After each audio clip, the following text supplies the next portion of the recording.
mundo me conhece, acho que sim, né? Meu nome é Juliane, eu sou a mãe do Miguel, que eu sei que todo mundo me conhece, porque eu fico na igreja correndo atrás dele o tempo todo, né?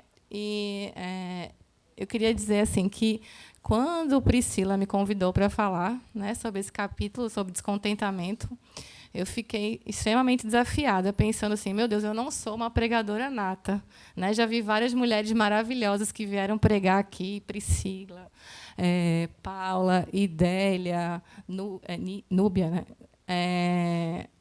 Nilbe, Miriam, mas eu tenho pedido a Deus todos os dias que Ele possa realmente estar me usando para falar um pouquinho para vocês sobre esse tema.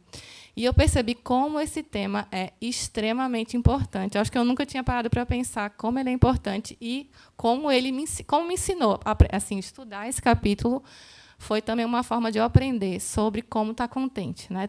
Ter o contentamento cristão, não o contentamento do mundo, né? Então, eu queria começar primeiro orando, para a gente poder começar a refletir um pouquinho sobre a palavra do Senhor.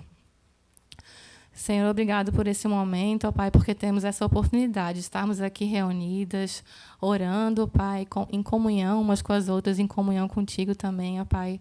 Te pedimos que o Senhor possa estar abençoando esse momento, ó Pai, que o Senhor possa estar me usando como instrumento, Pai, para estar falando dessas mulheres, que possamos ser edificadas pela Tua palavra, Pai, ser fortalecidas pela Tua palavra e aprendemos um pouco mais de Ti, que possamos sair daqui mais cheias do Teu Espírito Santo, ó Pai, e aprendendo um pouco mais sobre o contentamento cristão. Em nome de Jesus, amém. Então, vamos começar. Eu sei que nem todas estiveram aqui nos 2 primeiros capítulos, né? Quem estava aqui nos 2 primeiros estudos, capítulo 1 e capítulo 2? Menos de 50%. Então, talvez a minha veia de professora me fez pensar nisso. Eu pensei, vou fazer uma pequena revisão do que a gente viu nos 2 primeiros capítulos, para que a gente possa entender um pouquinho o que é que Deus tem para falar para a gente hoje sobre descontentamento. Né? Eu não sei se vocês sabem qual é o livro. Esse aqui, quem não comprou ainda, né? Não estou ganhando nada, mas é um livro maravilhoso, Contentamento. Né? Paula, inclusive, tem alguns exemplares. Quem quiser pode falar com ela no final. Então, vamos rever um pouquinho o que foi que a gente viu nos 2 primeiros capítulos.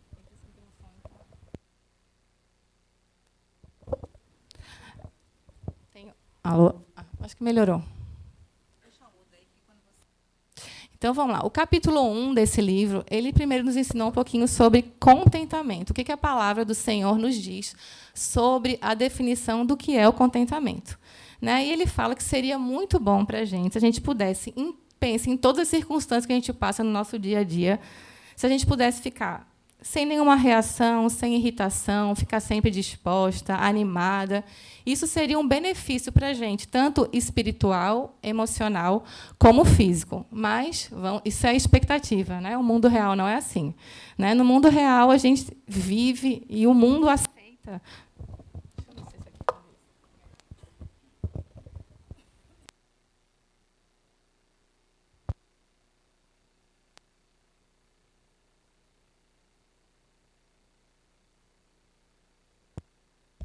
Vocês estão conseguindo me... Então, vamos lá. No mundo real é diferente, né? Que no mundo real é aceitável e é fácil a gente viver estressada. Tem várias circunstâncias que nos fazem viver estressadas. Seja o casamento de uma filha, todos os preparatórios de um casamento, né? Uma mulher recém-casada que quer ajeitar a casa para o marido e para todos tudo que envolve o casamento. Quando quem é de primeira viagem, ou do segundo, ou do terceiro filho, mas aquele começo, quando você volta da maternidade, tudo isso, né, um novo emprego, quando você está com conta atrasada, quando tem uma doença, todas essas circunstâncias fazem com que a gente viva estressada.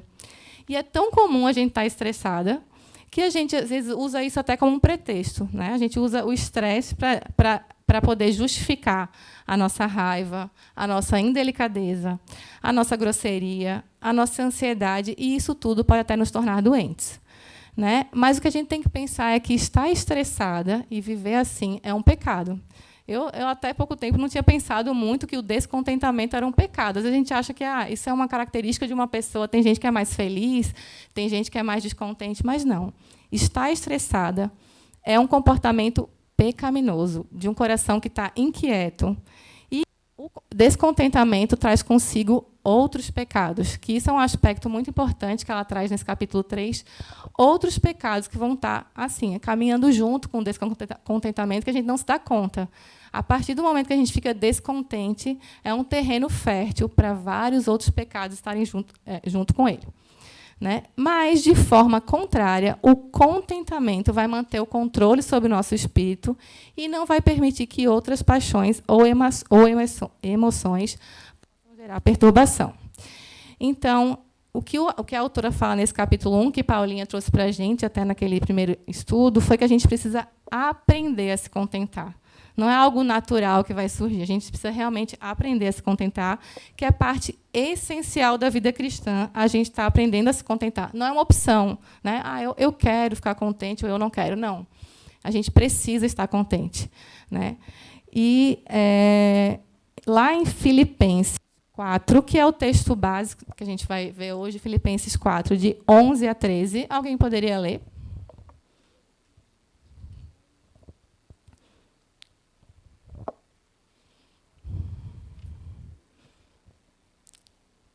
Quatro, 11 a 13.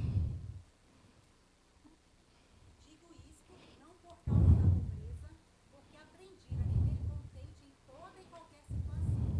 Tanto sei estar humilhado, como também ser honrado. De tudo e em todas as circunstâncias já tenho experiência, tanto de fartura como de fome, assim de abundância como de escassez. Todavia, fizeste 11 e 13, né? Então, Paulo, né, fala sobre contentamento e o nosso instrutor é o mesmo de Paulo, que é o nosso bom e o nosso misericordioso Deus. Então, Deus nos ensina que nós devemos aprender a estar contente. Né? E acho que Paulo deu esse exemplo também, que aprender o contentamento é como se você estivesse numa escola. Né? Você vai no jardim de infância, você não pode ficar aprendendo todos os anos a mesma coisa. Cada vez a gente vai aprendendo um pouquinho mais. Então, sobre contentamento também, a gente deve praticar. Sobre o contentamento. E a gente deve estar preparada, porque, às vezes, a vida nos traz provas surpresas. Né? Às vezes, vão ter situações que a gente não espera e a gente tem que, ainda assim, aprender a viver contente. Eu acho que até o louvor que ela escolheu hoje tem tudo, aquele primeiro refrão falando, né? Te louvarei, não importam as circunstâncias. Então, a gente tem que aprender a viver contente em toda e qualquer situação. E, nesse capítulo 1, ele fala o que é, então, de fato, o contentamento do Pai. É uma profunda satisfação na vontade de Deus e não nas circunstâncias em si. Se a gente fosse apegar às circunstâncias, a gente vai ficar para cima e para baixo, para cima e para baixo. Né? Mas, quando a gente se apega no alto, quando nossos olhos estão voltados para Cristo, a gente vai conseguir, sim, aprender a viver contente. Né? Então, a gente vê lá em Filipenses que Paulo ele está satisfeito em várias situações. Não só quando está tudo bem. Né? Ele está satisfeito quando ele está com fome e na abundância. Quando ele tem escassez e quando ele tem tudo o que necessita, em todos os lugares, em todas as situações. Por que Paulo falou isso, que ele aprendeu a estar contente em todas as situações? Porque ele entendeu que Deus o colocou em cada situação com um propósito. Vamos ver se vai ficar melhor. Ele sabe, melhorou? Que em cada situação... Não. Não tem problema. Em cada situação, não importa o quão difícil seja. Eu sei que, de repente, tem alguém aqui que veio hoje, está passando por uma situação muito difícil. Né? Às vezes veio aqui arrastada, realmente. Né? Não importa o quão difícil seja a situação, Deus está agindo em seu favor. Né? Então, as dificuldades não são por acaso. Elas vão nos desenvolver. Né? A partir dessas situações que a gente vai crescer. E quando a gente consegue administrar essas dificuldades em contentamento, a gente vai crescer mais e se aproximar mais de Cristo. Né? Agora, uma coisa que eu queria dizer para vocês é que assim, a nossa condição natural de ser humano é de não ter contentamento. Algumas pessoas são mais alegres que outras. Né? Eu tenho a minha cunhada aqui, por exemplo, ela veio hoje. Ela está sempre alegre, sempre feliz. Eu sempre chamo ela de poliana. Tem gente que é naturalmente contente. Né? Mas a nossa condição natural é não ter contentamento. Né? A gente normalmente consegue enxergar vários motivos para a gente reclamar de várias circunstâncias. A gente, às vezes está tudo bem, mas você acha lá aquele detalhezinho lá para estar reclamando. Né? E Paulo ele fala veja só em que tipo de circunstância que Paulo aprendeu a estar contente. Eu vou ler até uma página. Quem está aí com o livro é a página 14 do livro.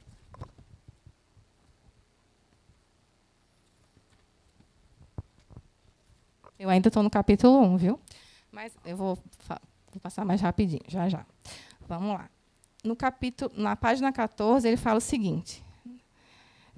Veja só em que circunstâncias Paulo aprendeu a estar contente. 5 vezes recebi dos judeus uma quarentena de açoites, menos um. Fui 3 vezes fustigado com varas, uma vez apedrejado em naufrágio, 3 vezes, uma noite e um dia, passei na voragem do mar, em jornadas.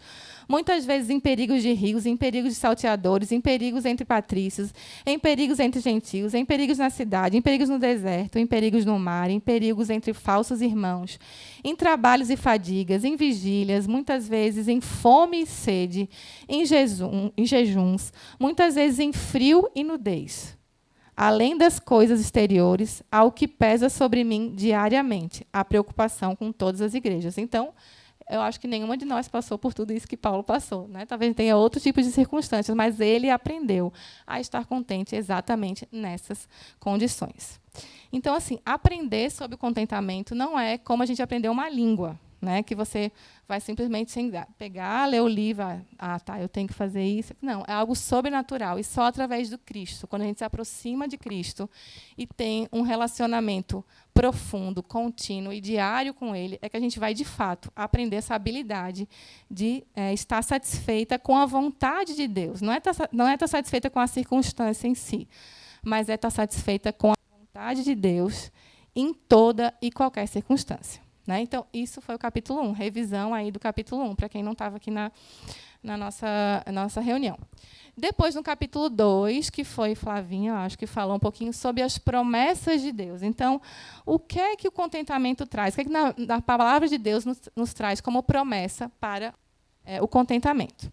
Então, ela fala nesse capítulo que o contentamento traz vários benefícios espirituais. Aí eu queria que alguém lesse Hebreus 13, 5.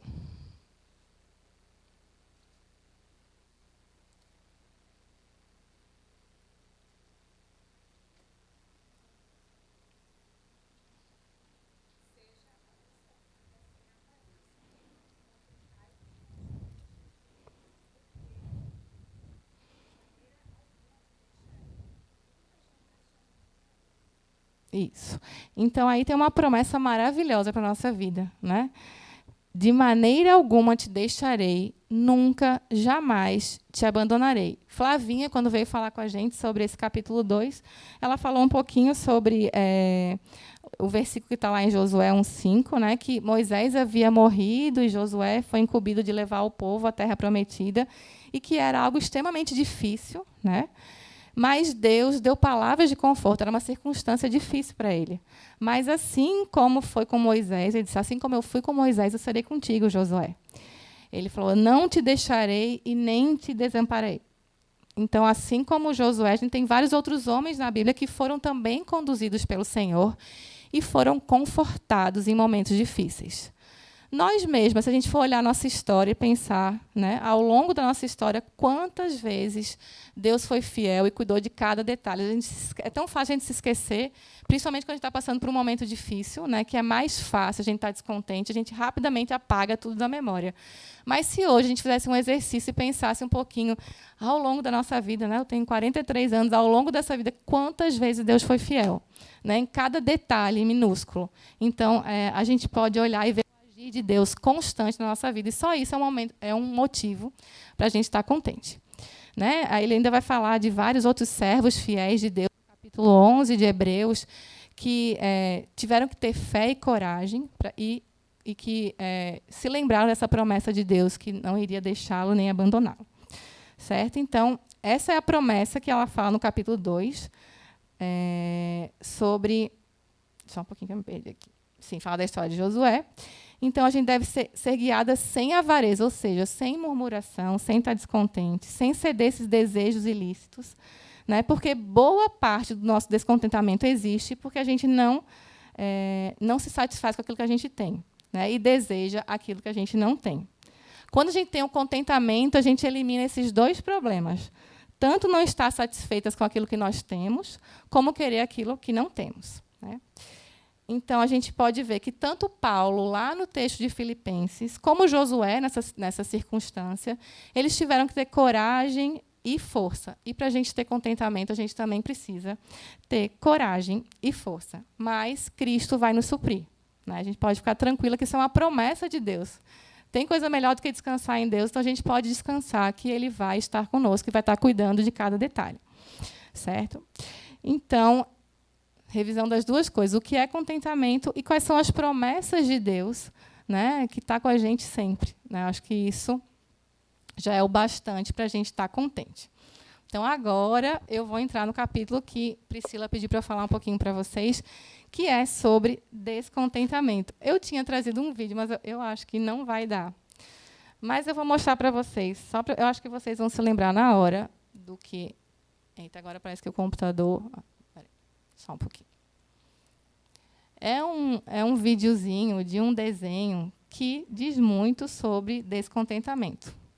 Alguém quer tentar adivinhar qual é o desenho que retrata bem o descontentamento? É isso mesmo. Quem foi que falou? Então, não tem aquela hiena, né, que reclamava de tudo. Eu não vou nem passar, porque o áudio não está funcionando, mas é só para a gente lembrar daquela ó céus, ó vida, né? Não vai dar certo. Estava chegando lá na ilha. Não, essa ilha não vai, a gente não vai conseguir chegar lá, vai acontecer alguma coisa, eu não vou conseguir chegar lá. Está tudo dando certo, mas ainda assim a pessoa está achando ruim. Aí a minha pergunta para vocês é: vocês conhecem alguém assim, que reclama, que murmura, que acha que nada vai dar certo? Ou vocês muitas vezes agem assim? Acho que todas nós, né? Se não todo dia, em algum momento a gente se pega aí reclamando e murmurando, né? Então, esse estudo do capítulo 3, e principalmente a palavra de Deus, nos mostra que a gente precisa agir diferente. Então, meu desafio para vocês hoje é que vocês saiam daqui com um propósito. Eu vou sair daqui diferente. Eu não quero mais murmurar. Eu não quero mais estar descontente. Eu quero estar contente pensando nos princípios aqui da palavra de Deus.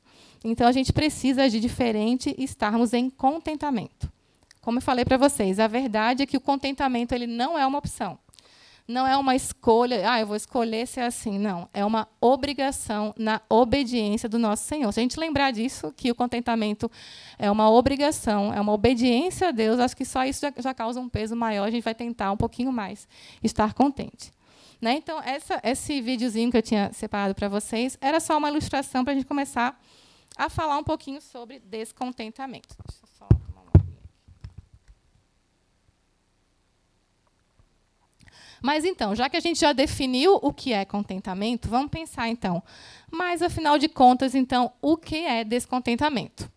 Então, descontentamento é rejeitar profundamente o que Deus está fazendo. Veja que coisa grave. É uma recusa de agradecer a Deus pelo que Ele fez e pelo que Ele está fazendo. É ingratidão, né? E o descontentamento, normalmente, ele está aliado a outras questões, que é a crítica, a murmuração, a reclamação. E Deus odeia todas elas. Lá em Romanos 1, 20 e 21, queria pedir para alguém ler, por favor, Romanos 1, 20 e 21.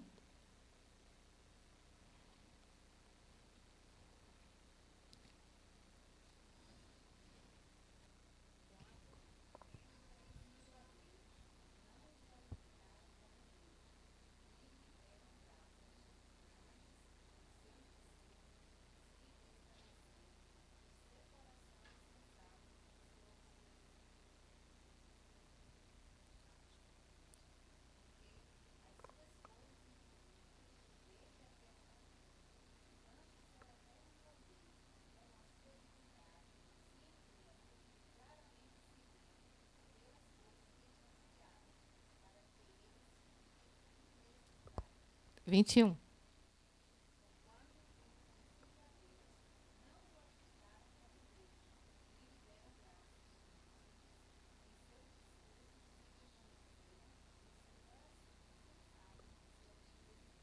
Isso. Então, nesses dois versículos, a gente vê que nós somos indesculpáveis.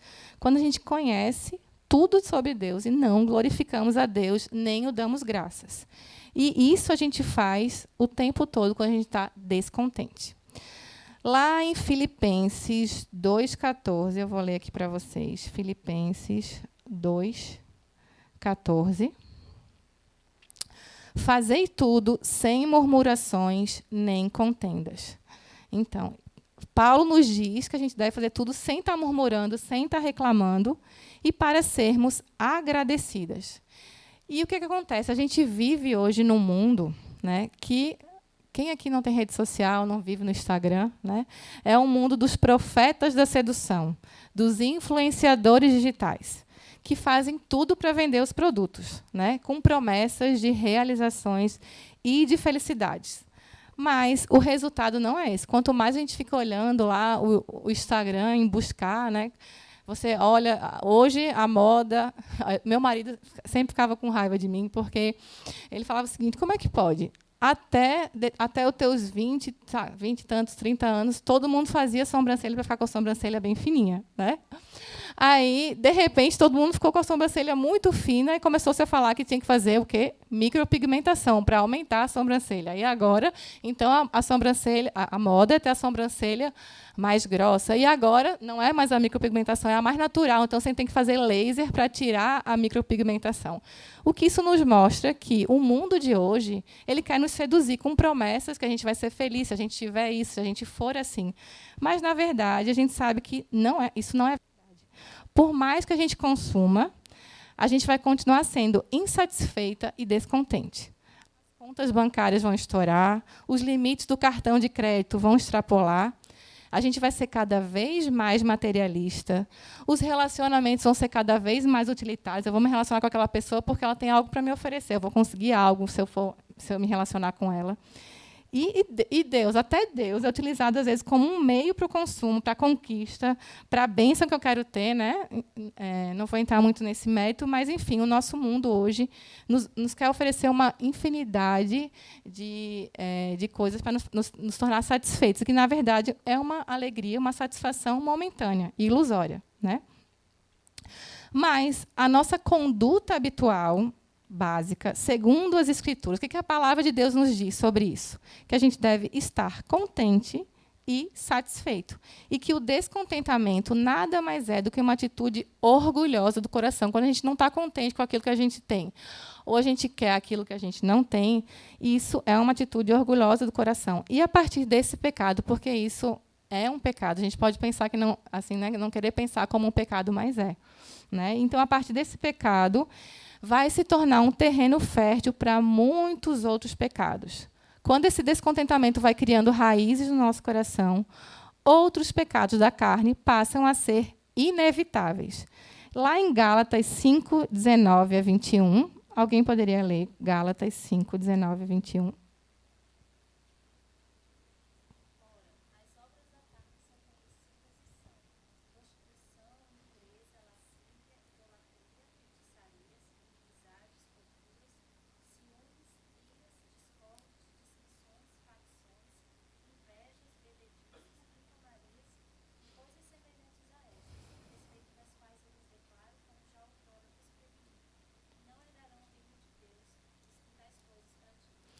A gente lendo todos esses pecados, né, todos os pecados da carne, às vezes a gente não faz a ligação, não faz o link, mas todos esses pecados estão ligados ao descontentamento e, muitas vezes, a origem desses pecados está no descontentamento. Vamos pensar lá em Eva. A gente já estudou Eva quando a gente estudou aquele outro livro, né, acho que não lembro quem foi que falou, mas a gente falou um pouquinho sobre Eva. Ela tinha tudo no seu jardim, no paraíso. Mas aí vem a serpente e fez brotar no coração de Eva o quê? O descontentamento. Né? Começou a questionar a própria bondade de Deus. E a única coisa proibida, de repente, tornou-se algo desejável. Mais desejável até do que obedecer ao mandamento de Deus. Ela ficou tão descontente que ela fez o quê? Desobedeceu. E, assim como Eva, se a gente deixar brotar no nosso coração o descontentamento, a gente já começou a pecar. E, a partir do momento que o descontentamento começar a surgir no nosso coração, a gente já vai começar a estar preparando aquele terreninho ali para outros pecados, possivelmente brotarem dessa raiz do descontentamento. Então, mostra aí como esse descontentamento é grave. Outro exemplo, né, além da Eva, diz respeito aos israelitas. Eles são bem conhecidos pela insatisfação deles no deserto. Veja de quantas coisas os israelitas murmuraram e reclamaram.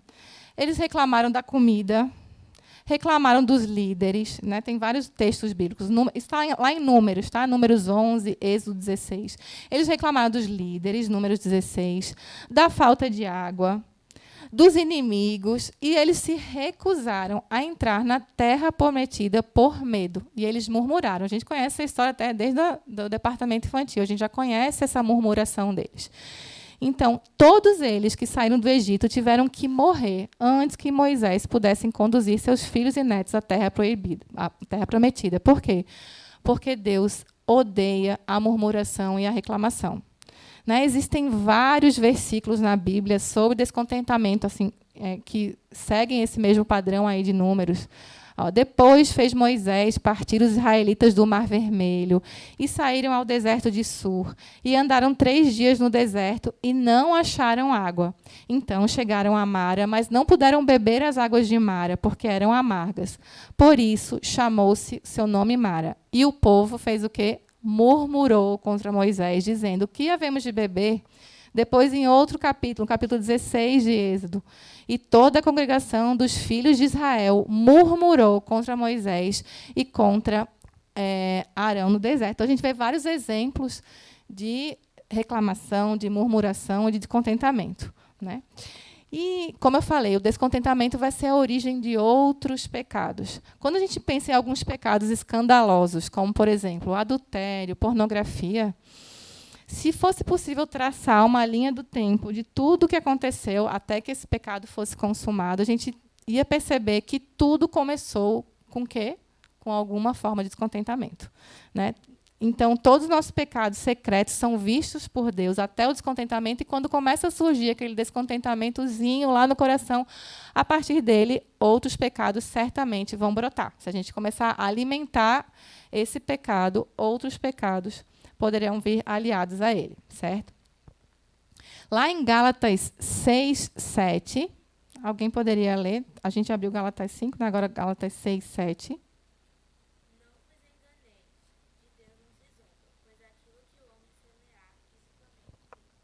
Isso. Então, se a gente está plantando descontentamento, pode ter certeza que outras ervas daninhas vão crescer junto com o descontentamento.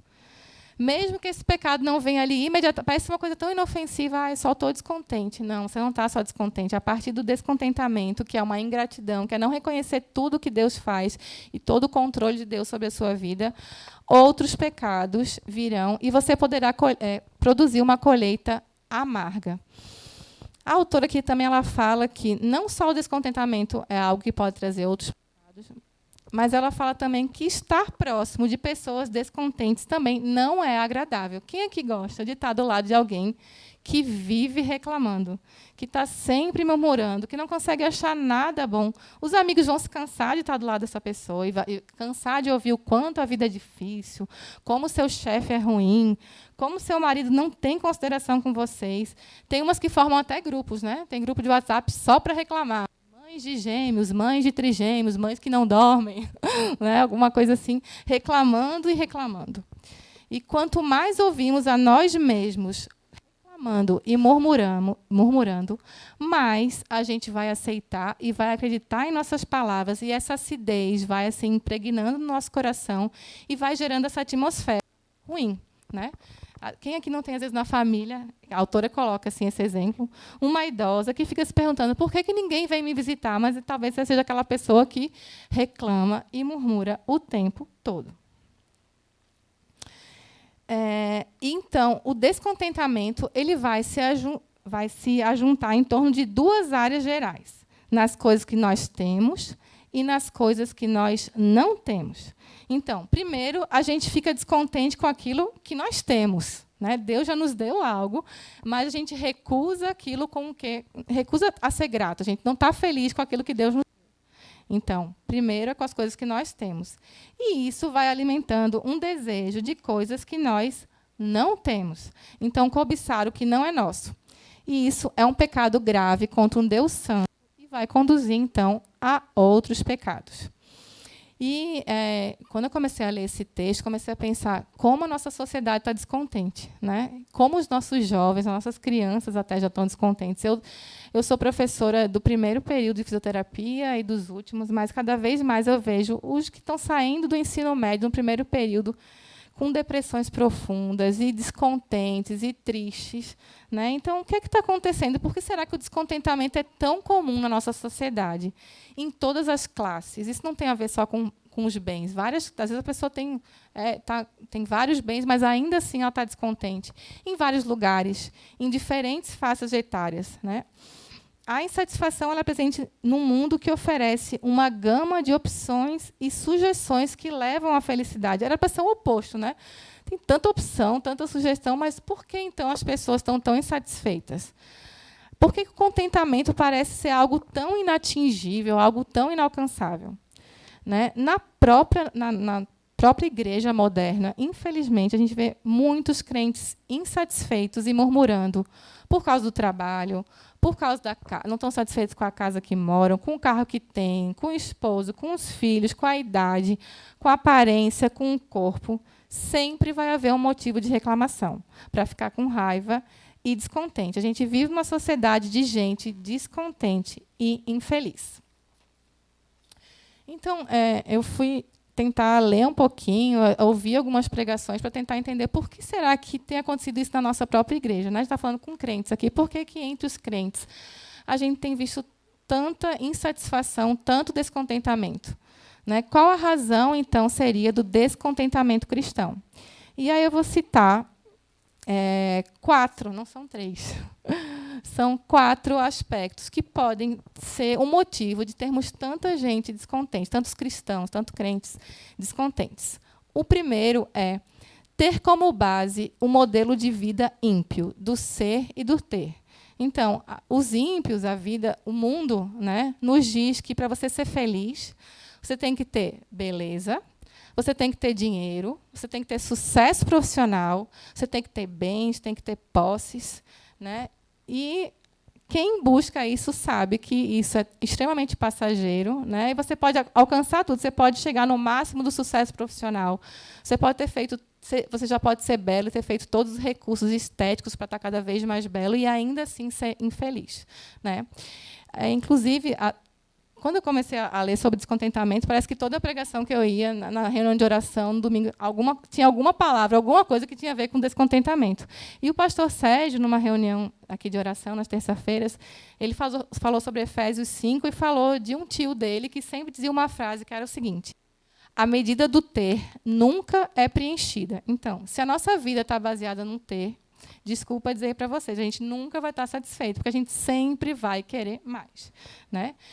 E o que a Bíblia nos diz sobre isso? Que o verdadeiro cristão ele deveria se contentar com as necessidades básicas. Nós temos vários versículos que falam, né? 1 Timóteo 6, 7 e 8.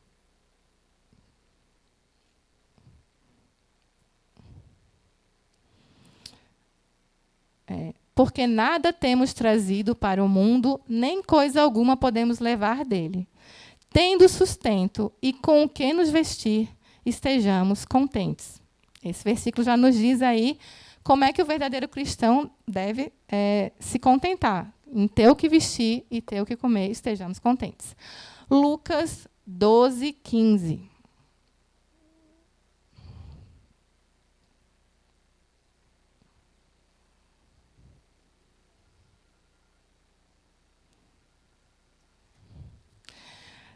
Então, lhes recomendou: tende cuidado e guardai-vos de toda e qualquer avareza, porque a vida de um homem não consiste na abundância dos bens que ele possui. E o último, 1 Pedro, o último assim que eu anotei, né, porque tem vários. 1 Pedro 3, 3 e 4.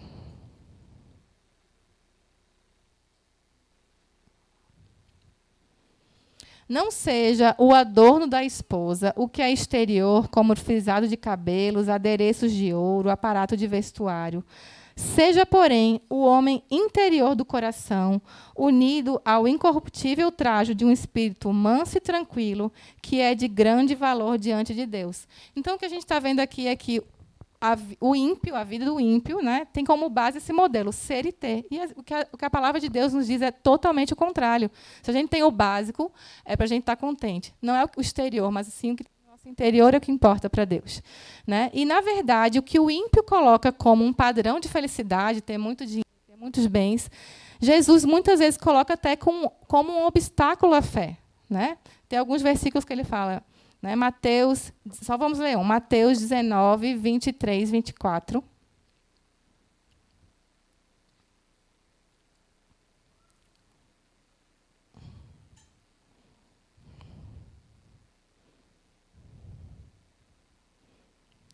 Então disse Jesus a seus discípulos: em verdade vos digo que um rico dificilmente entrará no reino dos céus.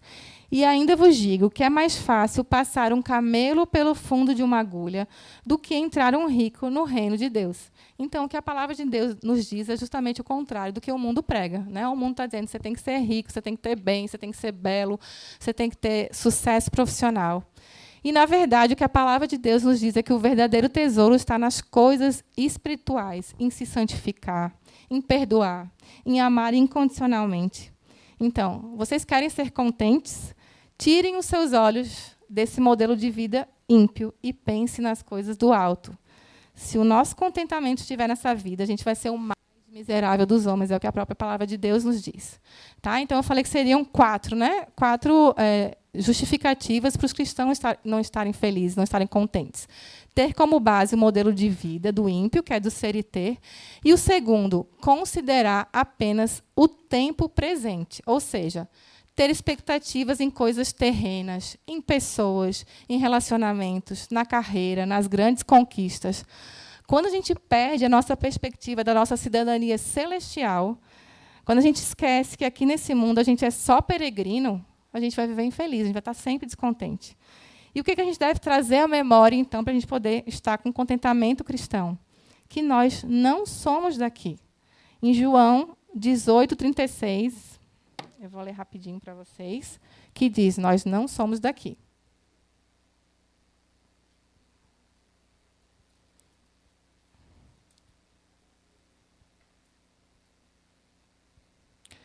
Respondeu Jesus, o meu reino não é deste mundo.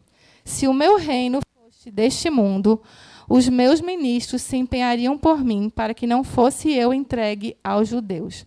Mas agora, o meu reino não é daqui. Então, nós não somos daqui. Então, nós não somos daqui. Quais são o fim que a terra vai levar? Qual é o fim que levará a terra? Aqui é uma vida passageira, temporal, finita. Vamos ler 2 Pedro 3:10. Como é que está meu tempo aí, hein, Priscila? Tá, vou falar mais rapidinho. Então, vamos lá. 2 Pedro 3:10.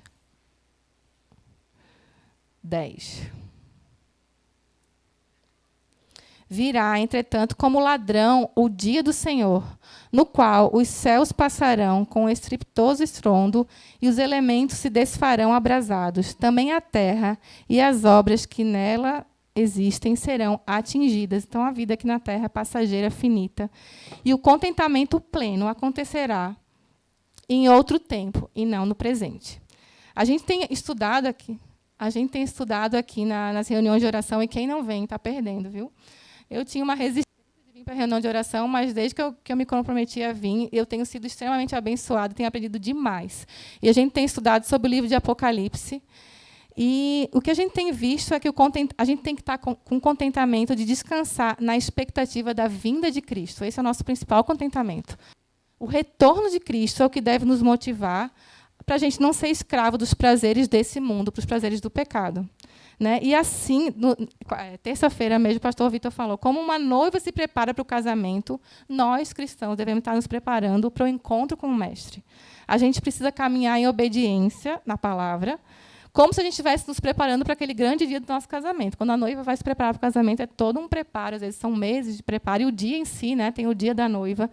a gente tem que pensar assim, para a gente pensar no retorno de Cristo. A gente tem que estar satisfeitas diariamente e o Espírito Santo nos preparar dia a dia para a volta de Cristo. Tá? Então, a gente não deve ter um modelo de vida ímpio, a gente não deve considerar apenas o tempo presente. Outra causa que o autor coloca em relação ao descontentamento é pouco ou nenhum envolvimento com o reino de Deus. Então, quando você tem uma vida que é totalmente alheia à vida da igreja, quando você não defende os interesses do reino, quando você tem perspectivas voltadas para outras coisas que não a obra do Senhor, sem se empenhar nas próprias causas, a gente vai ser infeliz. Né? A gente faz parte de um corpo. Se a gente se conduz individualmente com nossos próprios interesses, sem pensar no reino, sem pensar na igreja, nos ministérios, a gente fatalmente vai ficar infeliz. Né? A gente não vai encontrar o gozo pleno como um membro fora do corpo. A gente tem que pensar, se o membro está fora do corpo ou aquele ramo está fora da videira, não vai ser completamente feliz. Então, a gente tem que estar envolvido aí com o reino de Deus, como o próprio Jesus esteve.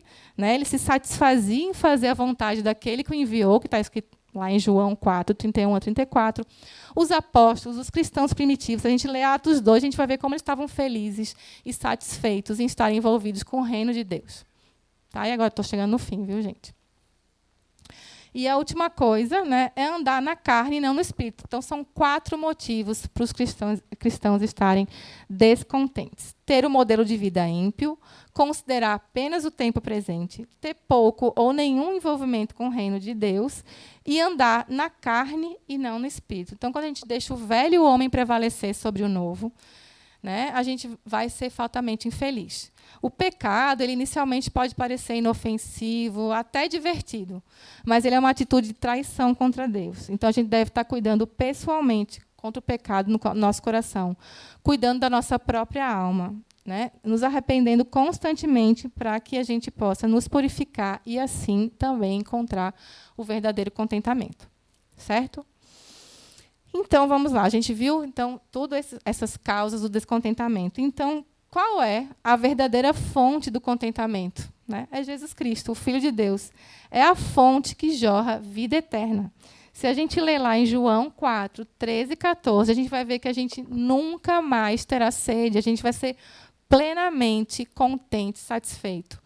Né? Tem vários versículos aqui, se vocês quiserem anotar. João 4, 13 e 14, João 6, 7 30 e 35, Filipenses 4, 10 e 13. Então, a gente deve se lembrar que Cristo deve ser a nossa satisfação. Ele fala, eu sou o pão que desceu do céu. Somente Cristo pode saciar a sua alma. Se achegue a Ele, tenha um relacionamento íntimo e constante e profundo com Ele. Né? E no final desse capítulo, a autora fala assim, como é que a gente pode identificar o descontentamento na nossa vida? Muitas vezes a gente não consegue, talvez, a gente está tão já envolvido naquele descontentamento que não consegue percebê-lo. Mas ela fala que a gente deve pedir a Deus que Ele mostre se tem algo na nossa vida, alguma área. A gente deve confessar esse pecado, esse descontentamento a Deus e, principalmente, agradecer por aquilo que Ele tem feito na sua vida. Agradecer a Deus pelo que Ele fez, se submeter à sua vontade e aos seus propósitos e ser agradecida. Né? Isso não é nenhum 7 passos para a felicidade. A gente tem vários livros de autoajuda. Né? Eu tinha até trazido um videozinho no final, porque se a gente pensar em personagens que remetem a essa felicidade. Né? Tem Poliana, do livro Poliana, que fazia o jogo do contente. Aquela série N, quem viu a série, ela também fica vendo sempre o lado bom das coisas.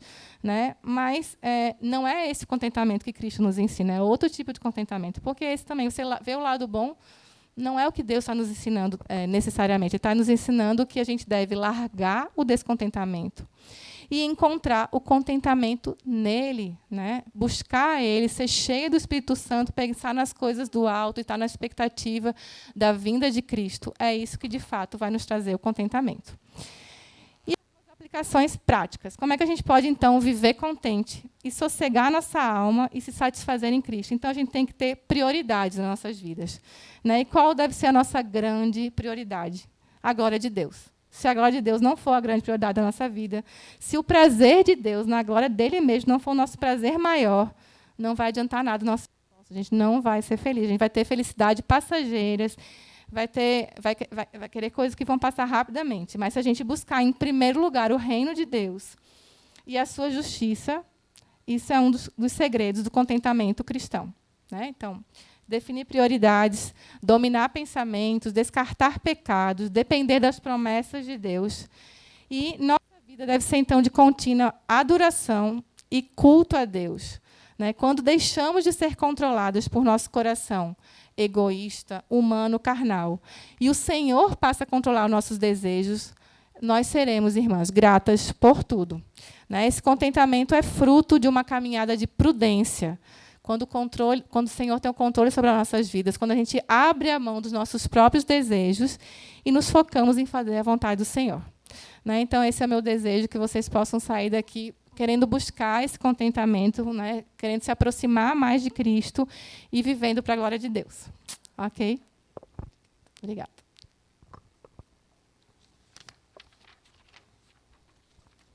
Queria agradecer a Ju. Eu falei, quando a gente chegou, que muitos procuram, né? A gente vê aqueles filmes, né, que os atores lá procuram o mapa do tesouro, e que o contentamento é um tesouro. Mas esse mapa está na palavra do Senhor. E quantos ensinamentos nós recebemos hoje? Quantas dicas? Que caminho que está aí disponível para nós, né? Enquanto o Ju falava, eu lembrava, hoje a gente estava lá na hora do almoço lá em casa, quando você falou da gente viver na expectativa da eternidade. Tem coisa que traz mais contentamento do que isso, de saber que quando isso tudo vai passar. Aí Tiago estava tocando violão, e tem uma música que ele cantou para a gente, que era assim: o choro vai passar, dor não haverá. O que passou ficou para trás. A vida eterna viverá. E aí, Tiago tem uma voz bem doce, né? Ele cantava assim, ouvindo, filho, eu vou voltar. Sabe, aquilo ali tocou meu coração. O Senhor falando, né? Filho, eu vou voltar. Filho, eu voltarei. É isso que traz alegria no nosso coração. Então, Ju, Deus te abençoe. Agradeço, sabe? E, assim, fui muito abençoada ali. E a gente não anota, né? Mas está gravado. Eu acho que vale a pena a gente ouvir de novo, assistir de novo, anotando quanta dica prática, quanto desafio, como nós somos desafiadas hoje. Eu falo que isso é um banquete, né, Paula? Como Deus tem sido maravilhoso e nos abençoado. Queria orar pela nossa vida, agradecendo também, Ju. Senhor, te agradecemos, ó Pai, porque o Senhor tem falado conosco de maneira tão especial nessas tardes de quinta-feira, ó Deus. Senhor, te agradecemos, ó Pai, nosso coração transborda de alegria, Senhor, de saber que o Senhor se importa conosco, Pai. E o Senhor nos instrui, o Senhor nos ensina a termos uma vida plena em Ti, uma vida de contentamento em Ti. Ó Deus, muito obrigada, Pai, porque nós estamos aqui, ó Deus, dispostas, ó Pai, a aprender do Senhor, ó Pai. Obrigada porque a Tua palavra, Senhor, nos mostra o caminho de termos uma vida plena e uma vida abundante, ó Deus. Que o Senhor possa abrir os nossos ouvidos, abrir o nosso coração, abrir os nossos olhos, para que possamos aplicar tudo que nós temos ouvido aqui nessas tardes, ó Deus. Para que possamos viver uma vida de mulheres contentes em Ti, que descansam em Ti e que gozam a vida eterna contigo aqui ainda, Senhor, desde agora, Pai. Muito obrigada, Senhor, porque nós temos a esperança, Senhor, que é o Senhor, ó Pai, de que nós podemos nos contentar em Ti. O Senhor é tudo para nós, ó Deus. Muito obrigada. Senhor, eu já agradeço pela vida de Ju, ó Deus, que o Senhor continue abençoando a Tua serva, a sua família. Continue usando, Senhor, para a honra e glória do nome do Senhor, ó Pai. Somos gratas a Ti, ó Deus, por essa tarde, Senhor, em nome de Jesus. Amém, Senhor. Que o Senhor nos abençoe, né? A gente vai encerrando agora.